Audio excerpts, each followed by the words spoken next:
Yes, guys, welcome back to SFeatleyTV, and we're here for another liver awareness show, kind of, sort of, an important one as well. And I've got some of the old gang back as well. I've got Talk, Manu. How you doing, my bro? Yes. All right, bro. I'm all right. Thanks for having me on. No worries. We got Mel. How you doing, Mel? I'm good. Hope everyone's well and hope everyone had a good New Year and holidays. Definitely. And Marley, Football United TV. How you doing, my friend? I'm doing well, mate. Doing well. Taking care of Rebecca, right? Like she has COVID, so I'm assuming I have it too for a second time, but I'm doing fine. Yeah, I hope that's not too serious, man. We also got Bargav in the building as well. How are you? Is he there? Mike, Bargov. Mike, put your mic on, Bargov. You know what? It's Bargov. He's got this It's not funny muted, relationship though. with his mic. It's like, I don't think he trusts his mic. Bargov, you got to trust that mic, you know. Trust it. Trust it. It's part of you, bro. Live streams, man. Live streams. Are you there? Bargov, bro, come on. Bargov, is he there? Help! Somebody's taken Bargov. Alright, he'll turn up when he turns up. Okay. We'll get... He's just floating around in the digital ether at the moment, just trying to, like, it's like broke up. Trying to find the 5G. Yeah.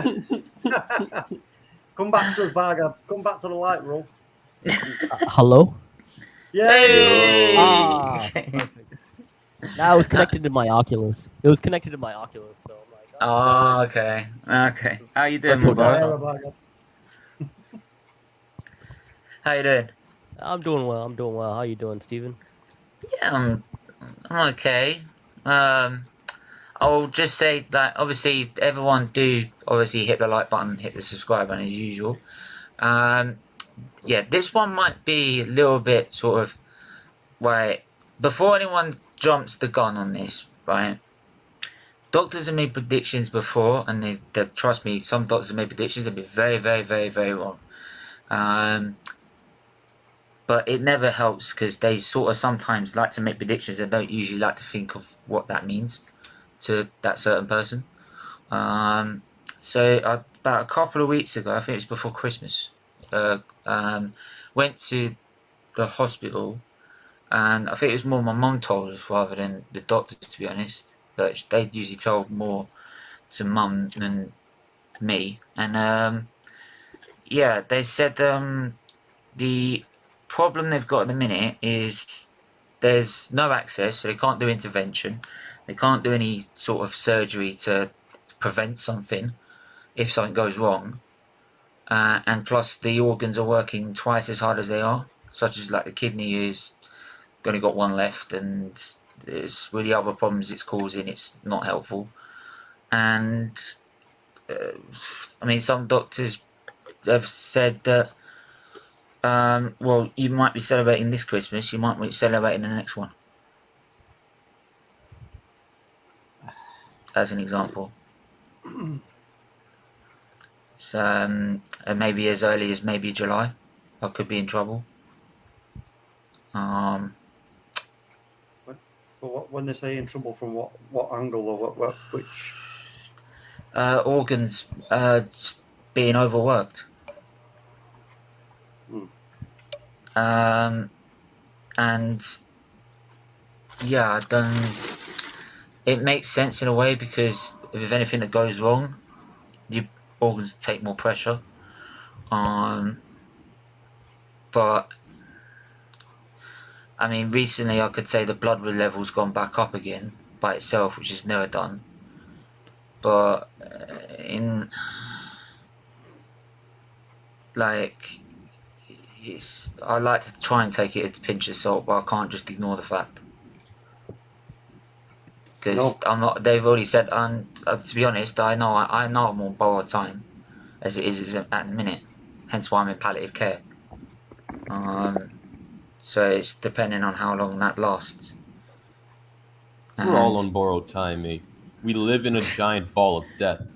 I think Marley's right. Like, tomorrow's never promised for any of us, and you gotta make the most of, you know, what your aspirations are or what you want to pursue. And I think, you know, in regards to any health concern, you push past your limits, and you've always shown, you don't let it get to you. You don't let it break you down. You keep so much courage to continue to persevere through whatever hurdle comes your way. And I know that even though they've informed you before, they were incorrect before in the past. It's likely that could happen again. You never know. That's just what I wanted to say. Mate, Yeah, when you were born with 105 issues, how many doctors said you were gonna live till 27? I'm assuming none, right? You're a fucking warrior, Steven. I'm sorry, I shouldn't be swearing here. I just it kind of no, revolts me. Like you're gonna be fine. yeah, mate, go for it, man. Like, No, you're gonna be okay, mate. None of us know a fighter like you are. Yeah, I mean, and don't get me wrong. I take the compliments, and it means a lot. It's like I explained earlier on last night, is on someone else's channel, is that if someone else is in my situation, what would they do? And you sort of, as much as people have a choice, they don't really have a choice. It's like the choice is oblivion. So you do what you do to survive, basically. So it does. I just feel like I do something that everyone else would do, and maybe I don't know whether there's something in me that just keeps going. I don't know, but like the last time they mentioned something of a prediction, they said it would live till 5, but then they did try and prolong that, and that was more because the liver would end up losing the amount of supply when it grows up, which it did. This is more. We never, and then we've never gone past a transplant without 10 years. So, like, we're about halfway there now.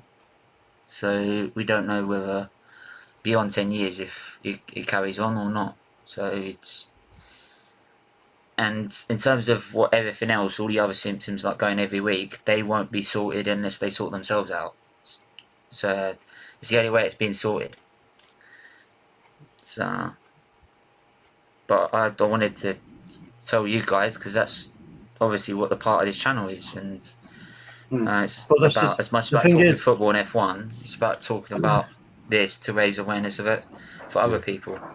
But you know what? Listen, we're a species that, our first thoughts and priorities are always to look for new ways to help people who are ill.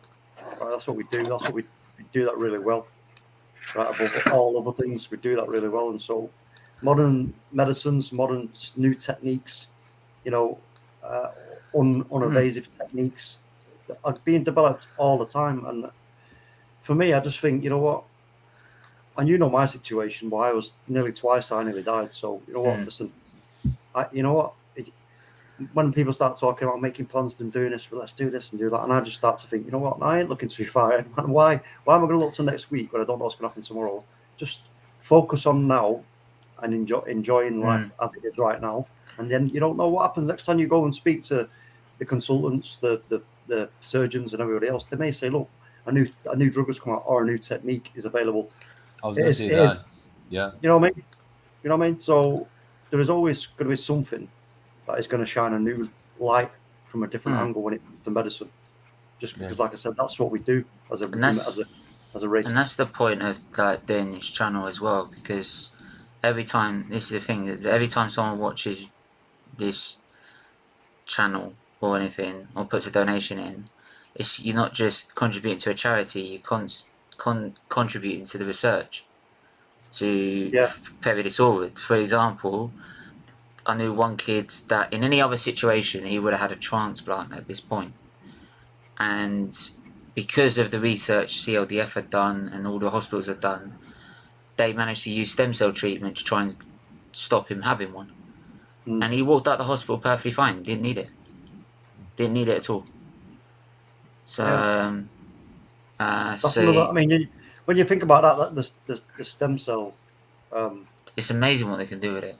Yeah, and do you know what? I mean, do you know what? I know it's going off topic somewhat, but the other day there was something on about or no, sorry, it was on Twitter. There was something about somebody with cancer on Twitter, and it showed this a growth. And I sat there and I'm looking at this picture and I'm thinking, wait a minute.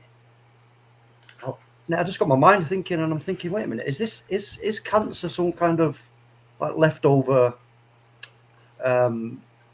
action that is slowly sort of dying away from us from when we were evolving?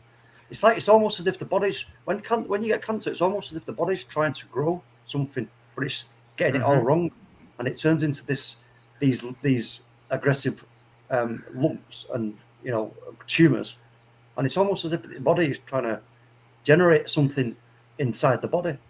It's like it's forgotten. Wait a minute, no, you don't need that anymore. But the body's forgot that we don't actually need this anymore. But the body, because if you look at now, it says, I remember it used to people say it will affect 1 in 3 people. Now it's 1 in 2 people in their lifetime, and soon enough, for whatever reason, that is then probably going to it's going to affect everyone at some point in their lifetime, which is, I mean, it's quite scary to think about. But again, on that front, the advancements that are being made in that particular field, there are sort of side effects to that, because what they learn about cancer they can take techniques and things they've learned away from it and look at different angles for new treatments for other problems. You know what I mean? So the stem cell part of this, for me, is going to be a huge thing in our future, for our future. I think that's where a lot of in I don't know, maybe 10 years, 15 years, who knows when it will be. I mean, say, how you doing, my friend? I'm good. I obviously missed the first part of the stream. So I'm not sure what I've jumped into. So basically, from what the doctors are saying, there could be a possibility of something going wrong later, about July this year, something like that. And if something goes drastically wrong, they can't do intervention to save it. Yeah, Bobby. I don't know. I'm someone who I believe that mentality and psychology is a big part of recovering and getting better. And it's very true. So I always You're not wrong there. The power of will, Nate. Yeah, so in any given situation, I always try to think of a positive outcome, because eventually that's what we have. For every day that we are alive, we have to believe that we can wake up tomorrow, because tomorrow is not given. I mean, I hear that, because like so many times when I've always said to anyone when they go into an op, just think positive. Anything positive you can come up with, even if it's stupid. Just think of that when you're getting knocked out. And 9 times out of 10 when I've done that, I've woken up like a light bulb. So, and you recover so much quicker, to be honest. So, yeah, mentality has a lot also to deal with it. And which is difficult to do at that time, obviously, but it does make a huge difference. But then, if you're waiting for a transplant, getting a transplant is probably the more positive news, because you don't have to put up with the illness anymore, because you're getting out of it. Yeah. So, in a way, so you're probably looking positively going into it, to be honest. So, but yeah, I mean, like I said, man, it's just it's probably me just being silly, believing these doctors, but like.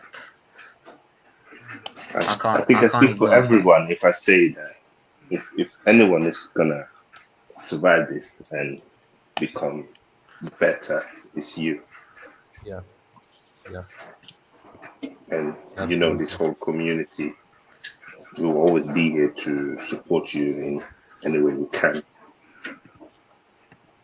And you are a great friend and inspiration to all of us. You've affected so many people, so many lives, and your course it's a beautiful thing, and that's probably the main reason why give it so much time, because it's so important, and you teach us all a lot on life and how precious life is. Yeah, well said, Saeed. Well said, bro. Yeah, mate. Yeah, man. Steven, you are our hero, and we do look up to you, and we wish you and we pray for you, and hopefully you'll be good, you know. Yeah, man, The king has spoken, mate. The king has spoken. What he says is literal law. Piss off. You're gonna be fine. He's not a king on here. He's my employee. What he's saying is facts, though. He's speaking as it is. Dictatorship. And I think the other thing is try not to think about this too much. Try to focus on things that make you happy, things that interest you, like football, like the Arsenal, the World Cup coming on, AFCON on right now. To keep busy and to keep your mind off of things, especially now during the pandemic that's been ongoing for the past 2 years. It's really important to not dwell on so much negativity. And I know health is something that's really important to all of us. If you don't have health, of course, you don't have the energy to do certain things. Don't overwork yourself. So, which means if you're not able to do a lot of streams a day, try to take rest.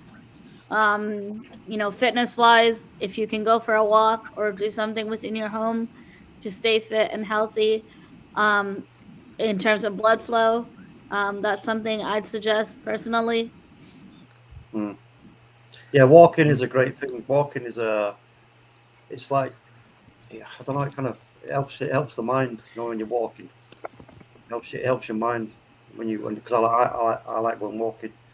I've sort of recently started going walking a little bit more than when. Just look at history talk. Like, we walk less, that's why we're more sick now. Yeah, that's true. We're not supposed to be sitting and being locked in. We're supposed to be out in the nature. The body needs exercise. So I agree.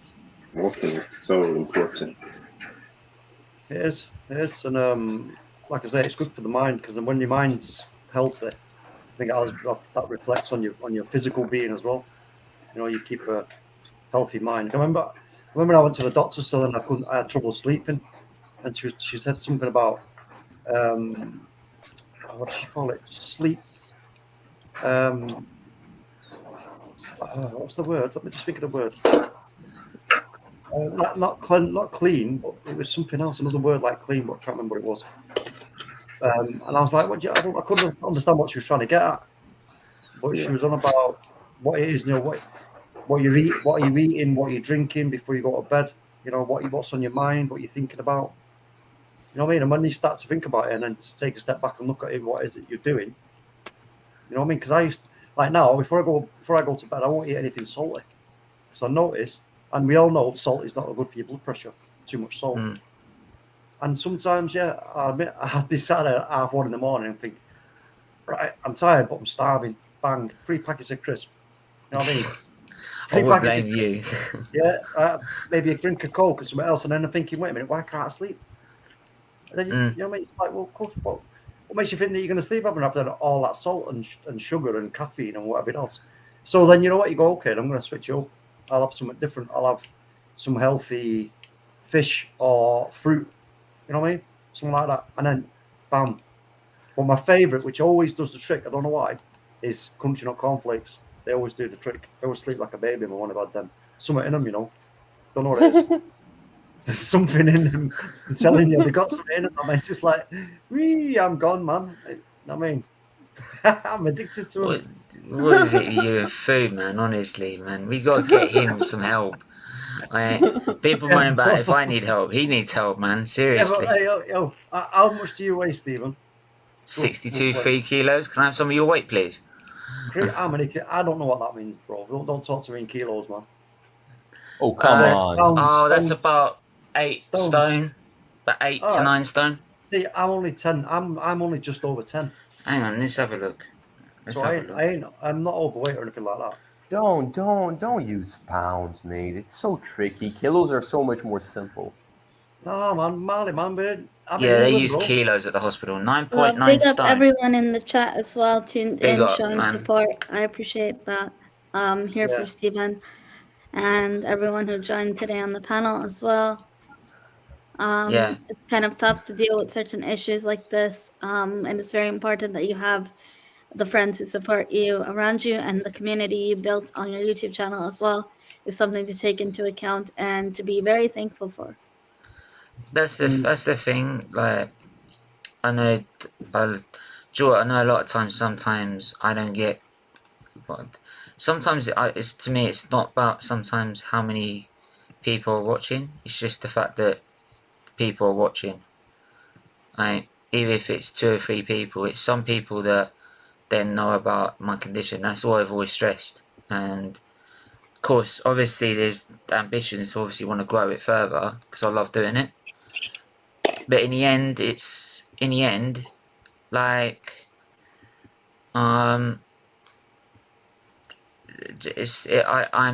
not gonna push myself too much to try and do so. If it grows, and then great. And I've said anything from monetization onwards has been a bonus because we're now doing what we're supposed to be doing, which is raising money every month.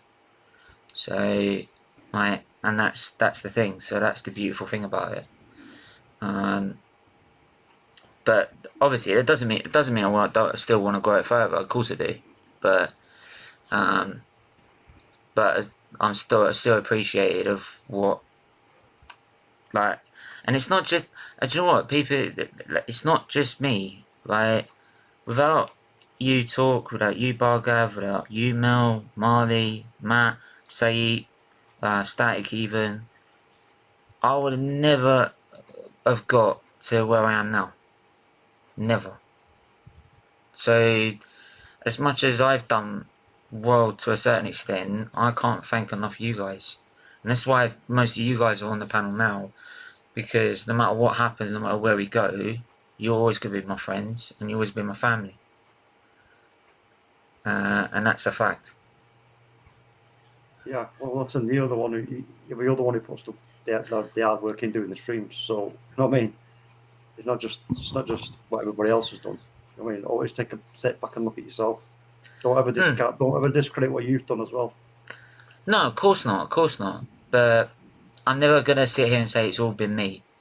When I've had the support from you guys, because some of your support has been amazing, and I can't thank enough for it. So, and I just hope it just keeps going the way it is at the minute, which is. You know what? It's like, you know what? It's like that. You know, there comes a time in your life, doesn't there, where you flee the nest, fly the nest, whatever you want to call it, and you have to make your own way. And you know what? That's the best thing to do. That's the best thing to do, is to try and go and find your own way, because you learn so much quicker. You learn so much quicker, because if you've forever got a kind of protective wing, you don't seem to learn from any mistakes. You don't try to then open up and think, you know what, all right, maybe I need to look at this, maybe I need to look at that, and try this and try that. You know what I mean? I think the last few months and that it's been like that for a sense. I think the last 3-4 months has been a lot of trying to see what I can do with myself, and it's obviously, I'm not gonna say it's not been easy. It's been difficult, but you do pick up more from it, and yeah, it's still a nice learning curve to have. But when it comes to situations like this, then, like, I know I've got all you guys still there if I need you. So, which is what I really love about it. Yeah. So, but yeah, and once we get 2,000, Marley, that hair's coming off. I mean, I kind of can't wait, right? It's not looking good. No, it's not. We've got to put another 50, like about another £45 in this month. So that's gonna be about Holy crap! Yeah, I'm 1,700. going bald soon. Yeah, you're going bald soon. By the end of this, if you want to see this guy go bald, put the money in now. Like that's 1,000. We'll be at 1,700 by the end of this month. So if you want to contribute any more, you know what to do. Like if you want to see Marley as a bald-headed Mike Dean, like Mike Dean. what, or Mike Dean with a beard, like to shave Marley, it off. Like, let's Marley, go. do you think you can do it? You think you're actually going to be able to physically do it when the time comes? I said I would. I'm a man of my word, mate. No, Yes. there's one thing saying, oh, you know, yeah, blah blah, but then when it comes to the moment, you've got that clipper in your hand, like. He's trying out with his clippers, like. Yeah. And then you're like, you're gonna have to grease. There's a chance I'm gonna shake a little bit. There's a chance I'm gonna cry a little bit, but you know. Do you want me to fly? Do you want me to fly over there to do it for you? That'd be nice. I won't shake. I just like For more than one reason. That'd be really cool. I wouldn't use a clipper, mate. I use a lawnmower. Get a nice extra thin cut. Big up Anthony as well. Yeah, I wasn't gonna lie. But big up. The other thing I wanted to talk about, and also thought you can mention some of this as well, is about living with warfarin. Because obviously I've now moved from blood thinners such as heparin, which is like a short-term solution to now a long-term solution, warfarin, which it's getting more stable. It does have its odd blip moments, but I've had to change it, so I'm still on once a week calls at the minute, but it's getting there, and it's doing the job, because every single time I seem to bash my toe, it comes out in a big massive bruise, and absolutely mate, you don't want to see the look of it. It's like black on the top, it's destroyed, and that's only judged by bashing it on the door or something. Like, whereas before it just comes up in a bruise and then that's it, but now it's just like a disaster. Right, I mean, but like before Christmas, we did some changing around in my son's room and that, painted all his walls so he could green screen and all blah blah, and then but there was something that we couldn't get rid of, one of his old mattress, and I was like, what we're gonna do with this? Can't get it in the car. It's massive. I mean, because it's not got a single bed. It's bigger. So Jesus, he say to me, "Oh, Dad, can you move that over there? Because I want to do blah and blah." All right. So I was going in and moving this mattress, and then one morning, getting in the shower, and I noticed on my arms, I had these bruises on my arms. And I was like, "Whoa, shit!" Started panicking, thinking, "What's going on here?" Because every time we go for warfarin, they say any unusual bruising or anything like that. So I was like thinking, so much wrong. You know what I mean? I was thinking, so much wrong here. And it wasn't like until about, because I wasn't due my INR, and I thought, right, I'll mention it next time I go. But it was only when I went to move it again for him that I noticed the pain in my arm when I was doing it, and I thought, hold on a minute. I looked at my arms, the shape of where the bruises were, and it matched up perfectly with this mattress. I was like, oh, that's what it is. And as soon as I stopped doing it and then moving it in a different way, the bruises went away. Been beaten up by a mattress. Yeah. Yeah, man, I got muffed. Mattress man's beating him up. Yeah, got muffed up royally, man, by a mattress. But no, listen, warfarin's you know what it is, and it's not. I noticed that it for the first few years really found it difficult to sleep. I noticed it changed instantly when I went first on it, and I just wake up every hour or so. Just wake up, boom, I'm awake, wide awake, and be like, oh, what? Look at the time. You're like, what are you having a laugh? And then I fall back asleep, and then bang, I wake up again, and you're like, yeah, this is not good. But eventually, you know, your body gets used to it and everything else, and then you just got to keep an eye on your diet with it. Don't have too much olive oil. Don't have too much garlic. Don't have too much vitamin K. You know what I mean? Because if you have K, it will naff you. It will naff it up. I mean, you mentioned oil. I had a freaking fire this morning. Shit. Yeah, but it's not olive oil, is it? If it's sunflower oil, it's fine. Or It's rapeseed. yeah. Sometimes I use butter instead. So What? sometimes I use butter or oil. Either one. Batter. Butter, You mate. don't want to be, Butter. let me tell you, falsy pan. What? You don't want to be using butter in your flat. All right, my son? You want a nice bit of the old sunflower oil, all right? Don't want to use butter, bro. Man, that's not good for you. Butter, not margarine. Who? Margarine. Who's Marjorie? We ain't baking a cake. Fuck off, man. Who's Marjorie? Yo, Marjorie, man. Marjorie. I'm gonna turn my camera off because I have no idea what you guys are talking about, and I don't know how to react, so I don't want to be embarrassed. Don't worry about it. It's alright. It's just no, Marley, don't worry about it. Margarine is a substitute for butter, which is like a... Yeah, I know what that is. I know what that is. I just have no idea what you guys are talking about in general. Like, I'm very confused. Just, it's not... Well, what I'm saying is to Stephen, it's not healthy to be frying stuff in butter. It is not. It is not. No, sometimes I don't. Sometimes I do. It depends how I feel. Yeah, but he probably needs it for the energy. Like, I mean, Yeah, it's but weird. you There's some stuff you gotta have for like energy needs. They just tell me to eat anything that puts on weight, so I just do that. Nuts. You're nuts and It's a lot harder than chicken. you think. Like when you in a hospital setting, it's a lot harder than you think. Oh, mate, their portion sizes is like so small. Like I eat it and I'm still not full, and I've got the shortest stomach on the planet. Especially if your appetite. I mean, it's the smallest stomach on the planet. Like I'd eat about 5 things from a fish and chips, and I'm like, I'm full. And I have breakfast about 3 in the morning, and I'm like, are you kidding me? You have to remember your appetite's not the same like as somebody like Steven or stuff like that like suppresses your appetite, so you don't want to eat at all. So you're pretty much stuffing yourself.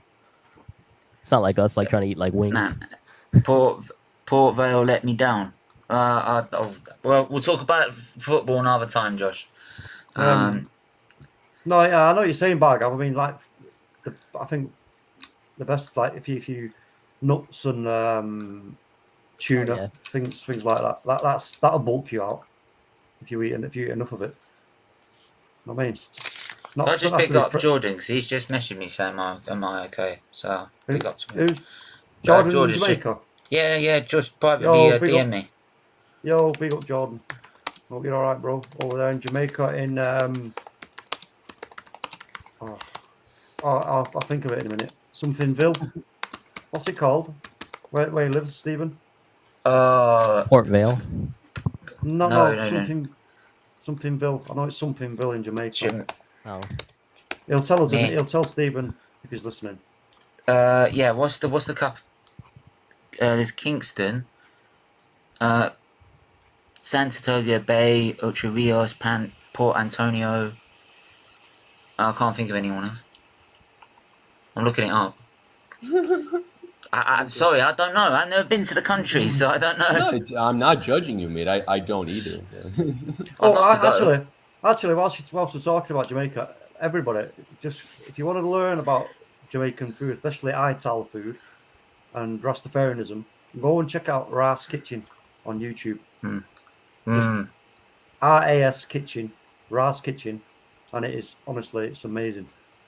Unbelievable. Big up Luca in the chat as well. Luca, earlier, man, I don't know why you're going on about a rant about you being Arteta out. That's not what I said.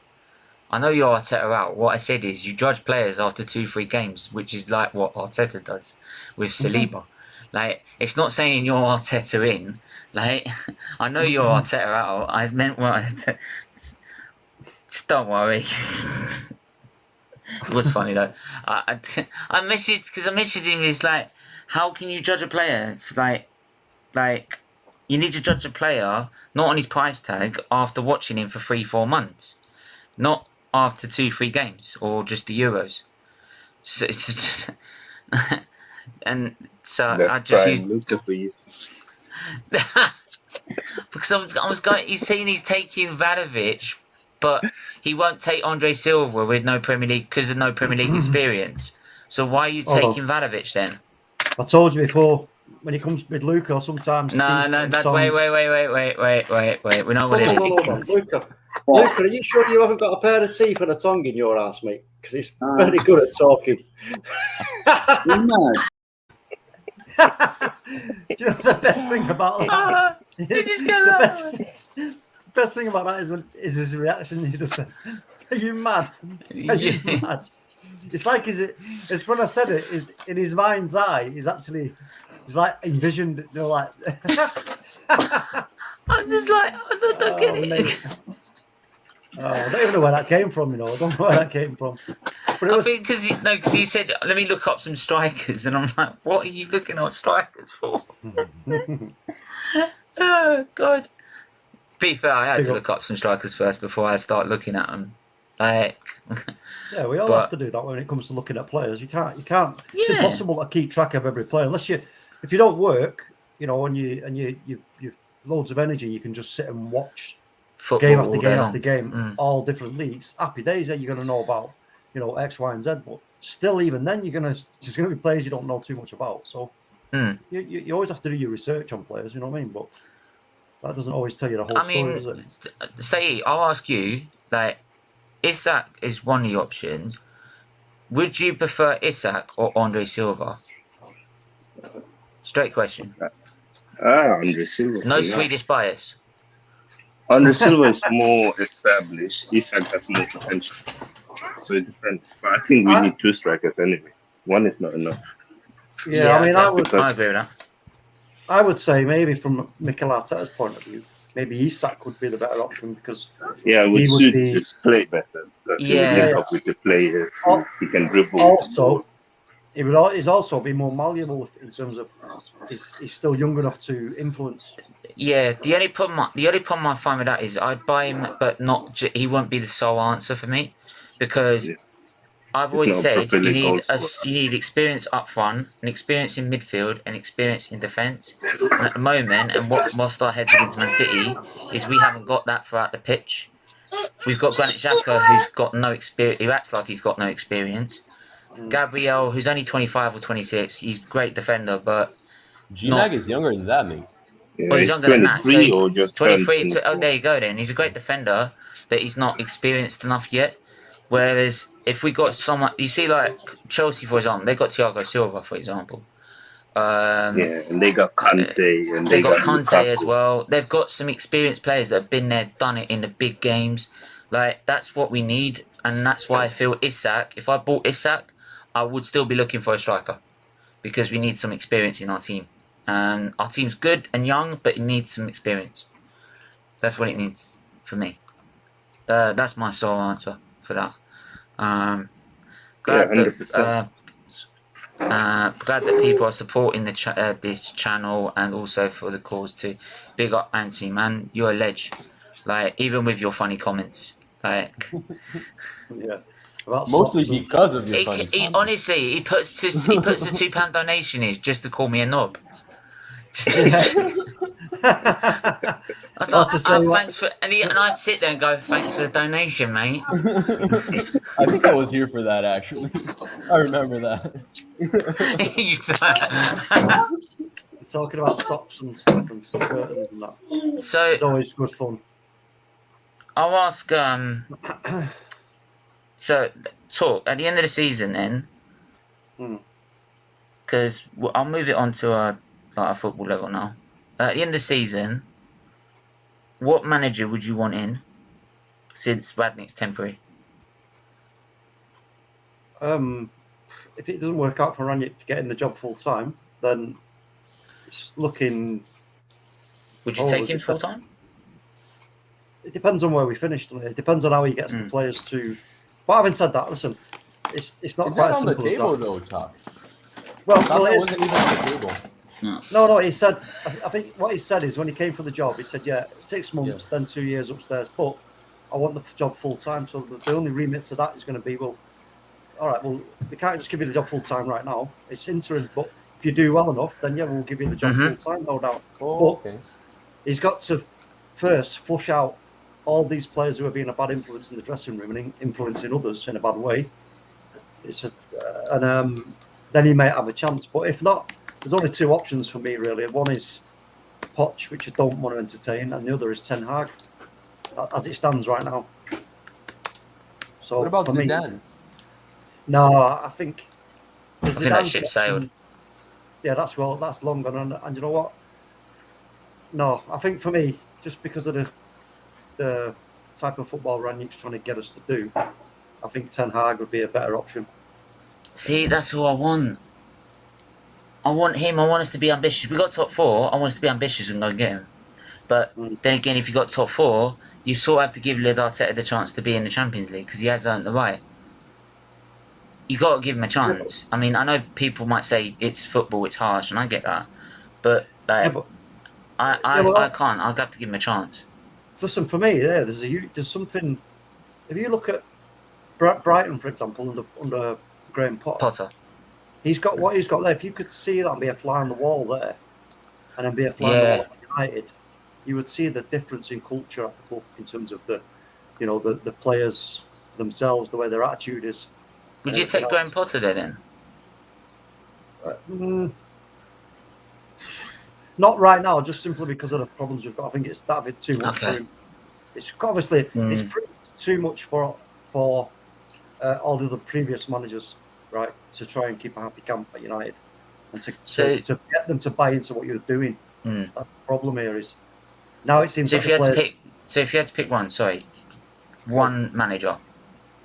One word answer. One manager. What would you go for?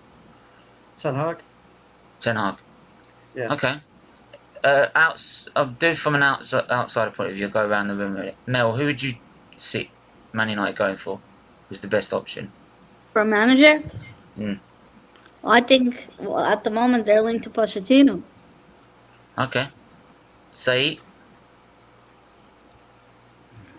I think for me it depends on what Man United wants to do. Do they want to build a new project and get rid of all of these leavers and high earners who doesn't play for the bags, or do they want to try a last kick to get the most of Ronaldo and these guys and try and go for the title? So it depends on what they want to do, really. But if they want long term, for me, it's Ten Hag. And if it is short term, I don't know if there's a good enough manager out there that's available, because obviously they lost out on Conte. I think Pochettino is not a title-winning manager; he's more project manager. I think he works well with young players, young hungry players. I think that's why he did so well at Southampton. That's why he did so well at Spurs. But because the way he wants to play, you need to be young and hungry. So I think Ten Hag is the only obvious choice for me. I don't see any. Bargav, one word answer. What would you go for? Depending on how the Conte situation plays out, I don't know if he's going to be there for 2 years. It's the plan, but I would push really hard for that. Okay. Marley, one word answer. What would you go for? Zidane. Okay. Do you know what? I think if they are looking towards a younger squad, then Ten Hag. I mean, Steve Bruce is an option. Sorry. Sorry, I gotta run real quick. I'll talk to you later. Yeah, no worries, man. No worries. Thanks for coming on. Always appreciate it. Get Steve Bruce. See what I said about Anthony? See what I said about Anthony? Like, thanks for the donation. Prick. Like, like, big up. Like, before anyone answers, like, we have a mutual respect. You can donate £2 and call me a knob at the same time. But that's just him. Anyone wants to donate, you can say anything, really, like. Well, yeah, to be honest. I mean, anything is a strong word. I'm sorry. But you can insult Steven as much as you want. It's for a good cause. If you're paying, that's fine. Yeah. Oh, thanks. Oh, you can insult me too. Yeah, sure. I don't know why you. Oh, mate, I'll insult you as much as I want. Yeah, and you do that for free. You see the difference here. Double standards. Yeah, mate. Like, I mean, look, Saeed says I insult him, but look at the gifts I give him. Yeah, I'm getting a PS5 this month. Thank you very much, Anthony, for donating to it. Much appreciated. Getting a fine. Yeah, He's getting a I mean, PS5. Oh, obviously, as you know, Stephen forced me to be on streams, threatens me every day, so at least I get a PS5 for my mental health. yeah, man. That'd be nice. The dictator, Stephen. He's Yeah, moving like Arteta, you know. he's a dictator. Yeah, man. He's learned from the best. We're all here under duress. So I sent the link out and you decide to turn up. Don't look at me. Don't look. But yeah, Talk. yeah. we got that knock on the door and open the door and there's a bailiff stood there. You know what I mean? This is a summons from SFeatleyTV. You're like, Yeah, yeah, you've been summoned. Do you know what I mean? It's like, well, I'll see you. I'll be there on time. Yeah, so I mean, looking for an Arsenal point of view, say it didn't work out with Arteta, this maybe he failed to get top 4 this season, or he didn't get to like go further next season, and Arsenal need to look for a new manager. Because who would you say Arsenal should go for? Well, it depends on what state he leaves you in. If he's got you halfway there, then you don't want to bring somebody in who's good at starting it off from the start and then building their own from the scratch. Do you? That's the pointless exercise. So you need somebody. You would have to get somebody who's going to fit the bill in terms of taking the team that one step further. Like you say, if you keep continually over 2 seasons get top 4 and maybe a FA Cup or a League Cup or whatever, but don't actually win the title or get that far in the Champions League, then you need somebody who's got that a little bit elite status. You know, something that a little bit extra that can propel the team. You know, that extra mile. I think we're in the same position. You said Ten Hag. I think we're in the same thing. I think we also need to look at Ten Hag if Arteta doesn't work out as well, because of the way he works with young players. Yeah, but there's a big caveat to all this, and that is that what we talked about last night on the Friday night takeaway was player power becoming the norm. Yeah. Until clubs sort of recognise this fact and make a stand against it and a change, then you know what? It's never guaranteed for any club. As soon as you've never seen this until Chelsea really had that problem, really. But that's where it all stemmed from. Really. But I do think. But then, I do think honest, that's where I can praise Arteta, because I do think he's gotten rid of the players who, you know your Özils, your David Luiz, your Socrates, all these players with like kind of big egos and who didn't really want to do that extra work.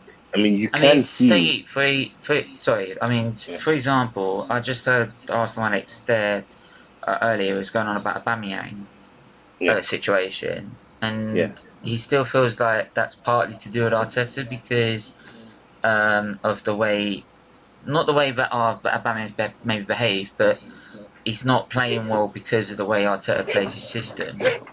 Like, is there any validity in that, or is it just completely on Aubameyang? Because I feel it's completely on Aubameyang. I can't really blame Arteta in this. No, but the manager has to play his style of football. He cannot adjust it to Aubameyang. Aubameyang has to adjust his style to him. And he needs to, because he's a young manager, it's his first job, he needs to show his power. So he can't have players taking in charge of tactics or the way we should play. So I think he's been spot on with Oba. As much as I like him, he did the right thing. And in the long run, Oba maybe has 1 or 2 years left, but selling him now, get a young striker, he got 6-8 years. So it's a win for Arteta. Apparently Arsenal are working Fabrizio. Arsenal are working, this is an hour ago, Arsenal are working to sign a new midfielder, Bruno Guimaraes, appreciated but currently not discussed as January target. Deal too complicated, a €45 million fee. Arthur I think Milo. this guy's talking about Danilo from Palmeiras. Yeah. Yes, I think Arthur Milo on loan has been discussed days ago. So it could be the fact we might get Gomares in the summer. Wait, what? It sounds like It sounds like we could get him in the summer. We are getting Gomares in the summer. I don't think Leon wants to get rid of him now. And I do think Arsenal are after Danilo, which is a cheaper and easier transfer to get. I also don't think as well is that we don't want to pay over the odds as well. I don't even think it's over the odds. I think. No, it's not, dude. Bruno Guimaraes is worth a lot more. I think what it is that in the summer he will have 6 months. Like his contract, I think he will have 2 years left. Lyon is not getting Europe this season because they're already, I think, 11th in the league. So it will be easier to buy him in the summer. Cool.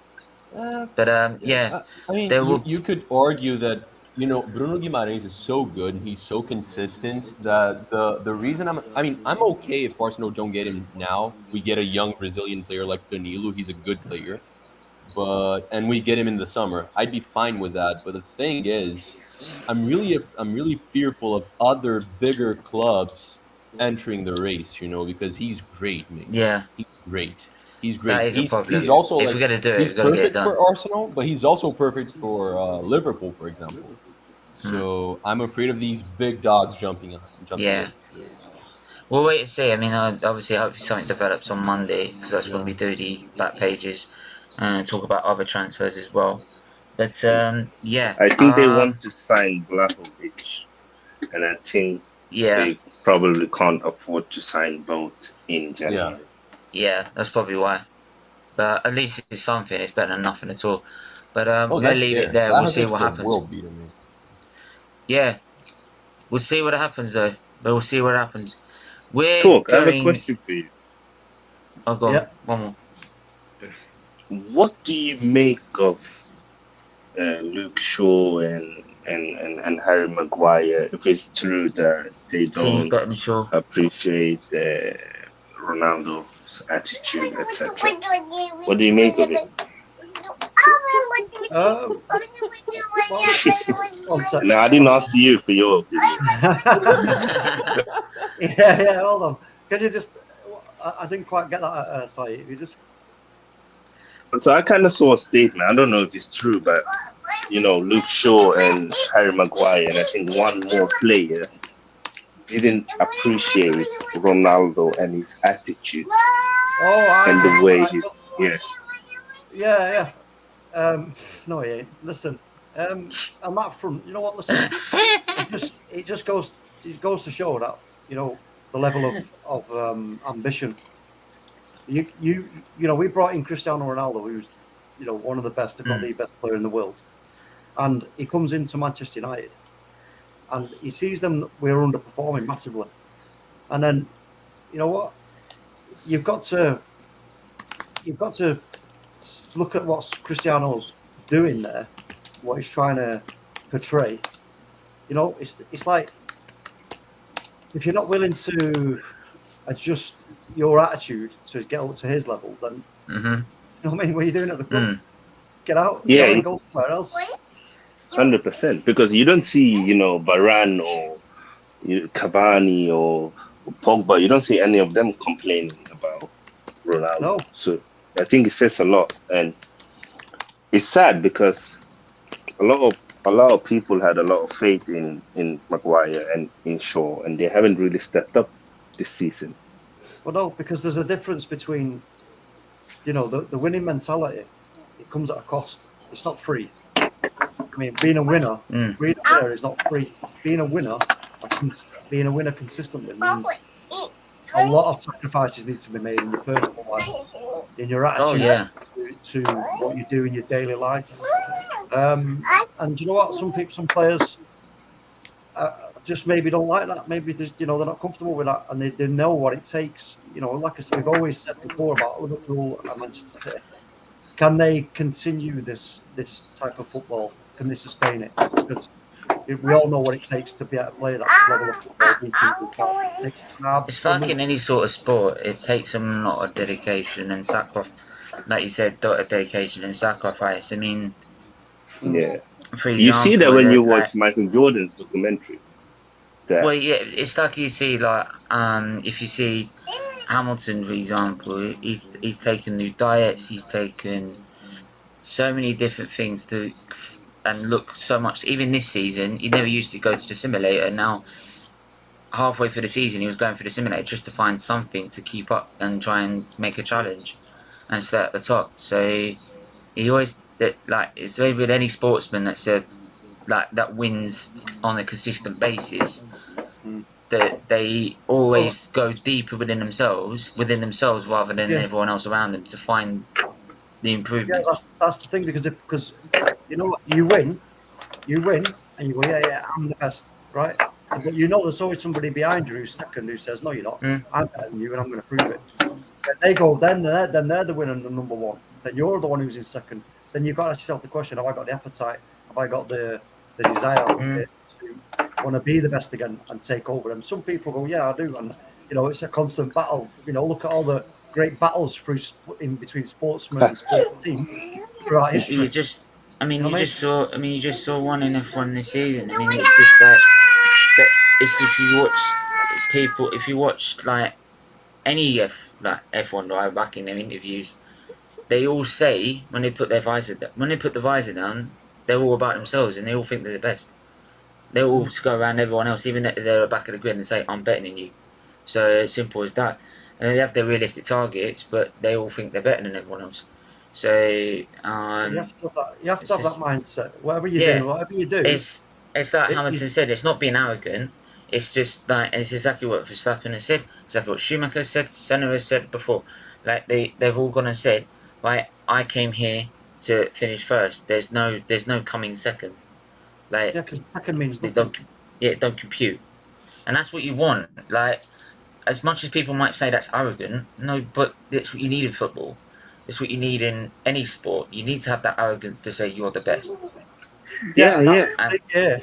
Because you have to believe in yourself first. You have to believe that you are the best to be able to become the best.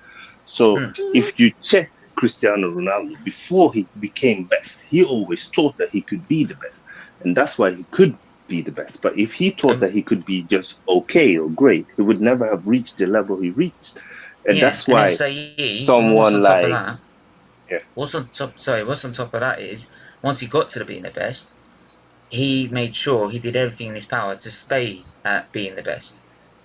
Like, it's all right becoming the best and think, oh yeah, I've proved it to everyone. There's been some, like, for example, James Hunt, for example, won one title and he said, that's enough. I've proved I'm the best. I've proved I can do it. There you go.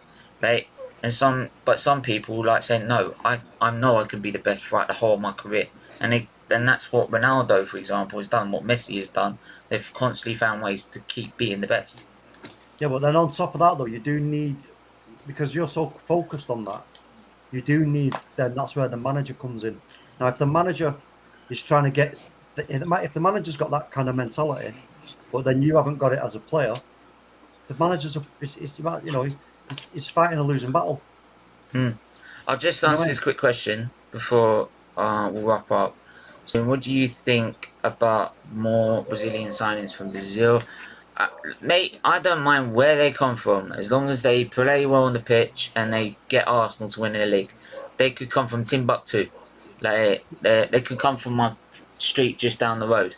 Like, if they're good enough to play for Arsenal, then good, fine, buy them. Like, so it doesn't really matter where they come. Like, if they're cheap and quality, then like Martinelli is, then brilliant. But as long as they get to Arsenal to win their title, then yeah, I'm more than down with that. And plus, it keeps Marley happy as well. So I love that he said Brazilians from Brazil. That's funny. I know. The Brazilians from Brazil are better than the Brazilians from Argentina. That's it. Listen, I want to make something very clear. It's not like the 4th division in Brazil is filled with Martinellis. Okay, he was a very rare case.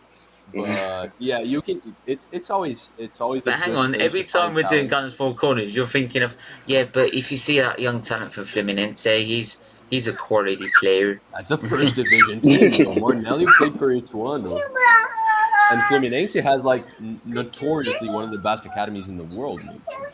Different That's what I'm animal. saying. Well, you It's know like what? saying not. This is a conversation we had a while ago, Marley. Do you remember?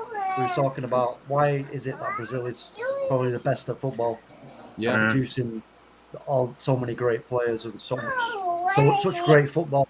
I still regard Pele as the best. You've won like more World Cups than anybody else. Yeah.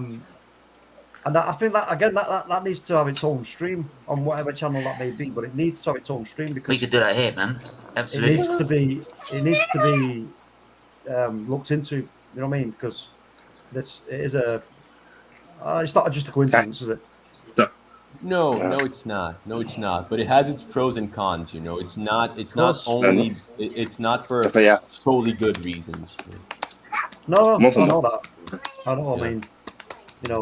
I mean, there's loads of different little isms, shall we say, that are coming into play. But it'd be interesting to break down those, little bits and bats that make up for the high output of great players.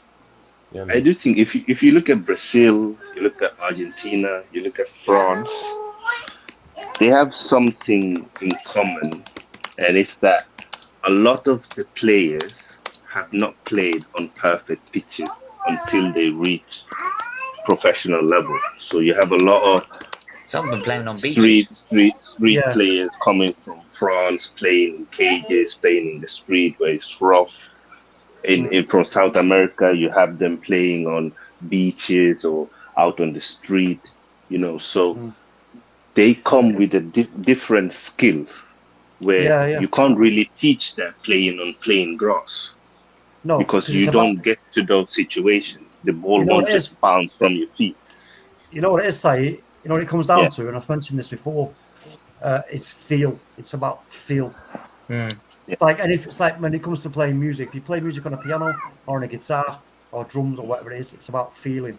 If you can get your feeling, this is why the great blues players, Robert Johnson, for example, they put their feeling into the music. You feel it, and I think the case, exactly. When it comes to Brazil, Brazil and a lot of African players as well. To be fair, Sai, because you like you say, not playing on perfect pitches, playing on surfaces that are hard, bobbly, bumpy, like craters and all kinds of madness. You learn how to sort of dance with the ball. The ball becomes part of your foot. So then when you then translate that onto a smooth carpet like a football pitch, you're like, hey, man, what's this? This is a double. It's so easy. It's so easy because you don't even have to look. The greatest players, like you say, some of the greatest African players I've ever seen and some of the greatest Brazilian players I've ever seen, do they have to look at their feet when they're dribbling with the ball? No, they don't.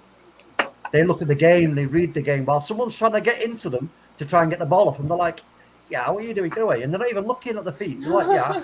Whilst you're busy, like, got your head down at my feet, trying to time your tackle well to get the ball off of it. I'm looking at what you're leaving behind you, the space.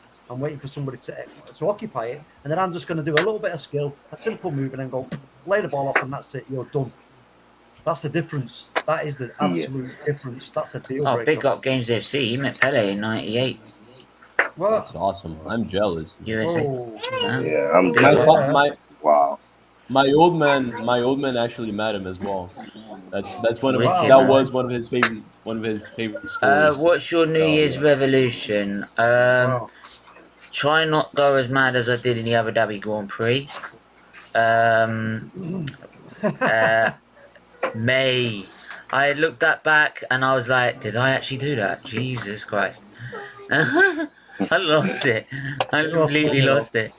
It was I'm sorry. I couldn't believe it. The best bit, I don't know if you'll agree, Sai and Charlie, the best bit was when he was lying on the bed and his arm just came up. I was sat there, I was rewinding it, watching it, I'm like, my God, Stephen, man. No. I knew he was into F1, but Wow. Wow, Mate, yeah. that's how That was next passionate I am level. about it, man. I'll tell you what. Um, Say you'll agree that took the shine off mine and Stephen's reaction to the Denmark game with the penalties. Yeah, definitely. That was next level. Oh yeah, mate. Mine was completely off the rails. Oh, what? Completely off the rails. That should have made the news, mate. That should have Yeah, made the should have news. No, Like Lewis no, Hamilton no, loses the no, race, and English fans like freak out, and they show you. no, no. Some people, like, I know one channel that does reactions to it, right? And they did to games and that, but they did a reaction to that. And you had Goldbridge doing it. You had Togden doing it. And they're sitting there, like, Togden's moaning about why they pit Lewis, this, that, and all the other. I said, you can't pit if you're the lead driver, right? Because if you give away track position, you look like a complete imbecile, right? So they couldn't do anything. If you actually watch F1, mate, which you don't, right, you'd actually know that. Two, yeah, Goldbridge, and I'm like, when have you ever watched it? They're all jumping on the bandwagon. Like, Miles watching it as well. They've all jumped on it because it's the last race of the season. Have you actually watched it all the way through? No, you haven't. You just know it's the last race of the season and they're on level points, so that's the only reason why you're not watching it. It just doesn't make sense to me. You're gonna... yeah, but, mate, I completely lost it. I completely lost it. I didn't know what I was doing. But yeah, I mean, that's mad. I'm trying not to do that again. Well, no, don't listen. Don't ever change who you are. Don't ever change who you are. Keep the passion. Like seeing stuff like that, mate. Do you know what? On TikTok. Yeah, I think Matt clipped this. Yeah, he sent it to me. No, it's what happened was it's the 2 minutes before. If you see the beginning of it, it's like, yeah, he's got it. Nah, he's got it. It's done. It's done. I know. It's finished. It's done.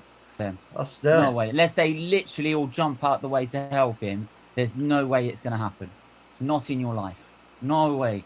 He's going to overtake all them at the same time and then overtake Lewis by the end of the next straight. He would have... Don't let him all through. Don't all let him through, please. What? That's fucking influence! You fucking said he wouldn't! They fucking twisted it! No! You fucking cheated it! Fucking Red Bull! You fucking said he wouldn't! That's bollocks! That's bollocks! He's never taken it, look! Go on! Go on! Fuck him up! Go on! It's fixed! It's fixed! It's fucking fixed! It's fucking fixed! It's fucking said it! I love how he opens the door to yell that. Yeah. Like he wants to shout it out to his house. I was just like, shout down to my mum and say, change it, do something. Do something. Yeah, like your mum's got a hotline. It's fixed! It's fucking fixed! They said it would have been passed! It's fixed! But wasn't your Chasing sister celebrating cunts! the other one winning? Oh, mate. Yo, that's really cool. So Games FC was a youth player, mate. If you played Brazil and Argentina under 14 back in '98, you probably met some exciting players. I just want to make a point as well. They've just released F1. They've stupidly released the inside story behind it all, so you get to hear all the communication. It weren't just Horner going on the wire before they changed that, because they put the display saying that car's not overtake, right? That's what I was saying. They're not going to let him pass. He's not going to win, right? And when they change their mind, it's during that time between they change their mind. You've got Red Bull on the blower. You had Christian Horner came through on the actual TV saying, "We need one, Matt." And then his engineer got on the phone. His other engineer got on the phone to the FIA. They were all yelling at Michael Mass, all of them, to the whole freaking pit wall. to turn it over. That's why I was also pissed off with Red Bull. Because they've bloody got him to change his mind.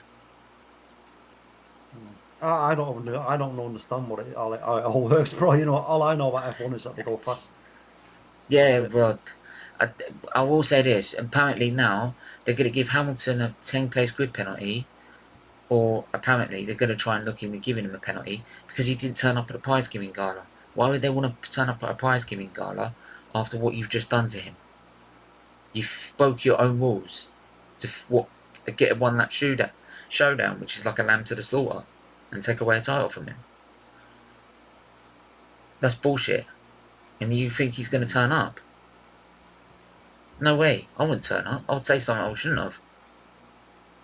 That's what I would have done. I would have shouted my mouth off. Or called it out as it is. People in the comments below said I called it out what it is. I said, yeah, called it out what it is. It's fixed.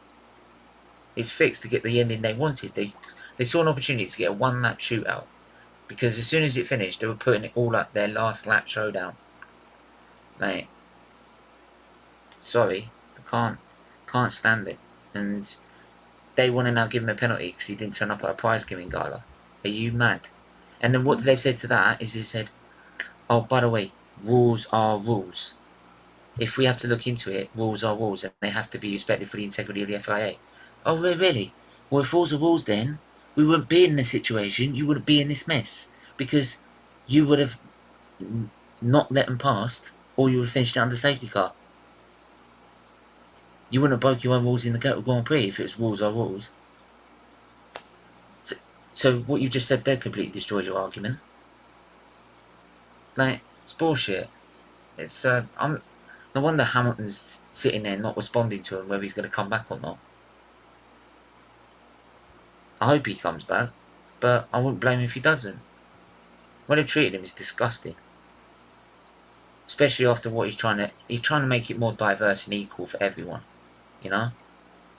Like, especially with fighting racism and that as well. And they want to treat him like that. No, man.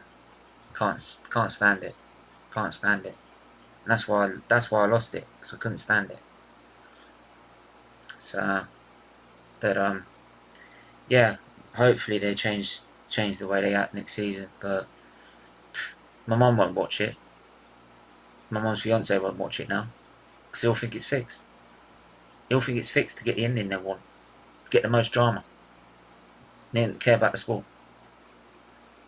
It's sad. It's money, innit? Big bucks. Yeah. That's why they didn't disqualify Max for brake testing on Lewis in that race before. Because it knew they'd be level on points if they put him in second place. That's why they gave him a soft penalty. You know? Otherwise, you would have been disqualified for something like that. It's dangerous driving. If I brake test someone in the middle of the road, I'll get done. I'll get put in jail. So why is it Max Verstappen's got to do it in the middle of a race in a 200-mile-an-hour car? It's a joke. It's a joke. I do brake tests a lot in the supermarket with my trolley. Yeah, they're going to ban you from the supermarkets now. Ban you from Tesco's. I used to do, especially when my little lad was younger. I used to put him in the trolley, right, and when it's quiet in one of the aisles where there's no one in it, like leg it really fast and then jump onto the trolley and just glide down the aisle. It was great. It was great. And then one of the workers just appears at the bottom of the aisle, and you're like, shit, and you'd have to jump off and brake. You know what the floors are like in supermarkets, man? Yeah. Slippy as you know what I mean? Slippy as you like. And then you go crashing into the condiment aisle and send pickled onions flying. So that's always good fun. Pickled onion bowling. But anyway, we're going to leave it there. Make sure to hit the like button, hit the subscribe button. Talk, my man. Where can they find you? I hope to find you here more often, because I've missed you, man. So yeah, everybody knows where I'm at. Usual place, on Twitter. Man United Agenda. Go check them out. They're doing bits. Like, love them to death. Family. Marley, where can they find you, man? Well, find me here. I'm here quite frequently, but find me at SFeatleyTV. That's a channel that I co-own with Maddie. Follow us on Twitter and on Facebook and on Instagram, and follow myself on Twitter as well. at Marley chillin'. And Games FC, let's have a conversation. They spent like 2 hours talking about F1 just now, and like I really want to know about this tournament you played. I'm so curious. I'm so curious, mate. Like, wicked. Please be on the next stream. DM him at Marley chillin' or anything. Who's he talking about there? Pele. Pele. Then after the Dude, Pele. he played against Brazil, Argentina, and Mexico under 14, under 16 back in '98. Wow. Like wow. he could have met some really cool players that went out to have like amazing careers. Like I want to know about that. Yeah. If you've ever met Ronaldinho, then forget about it. Yeah, man. Make sure you hit the like button, hit the subscribe button as SFeatleyTV as usual. Make sure you donate. It's really important. Thanks to everyone that's supported me, supporting us, and supporting us through this difficult time as well. And yeah, we'll catch you in about half an hour because we're live in half an hour with a preview to the Nottingham Forest game. But until then, we want to stay safe. Everyone, stay safe, stay well, and we'll see you.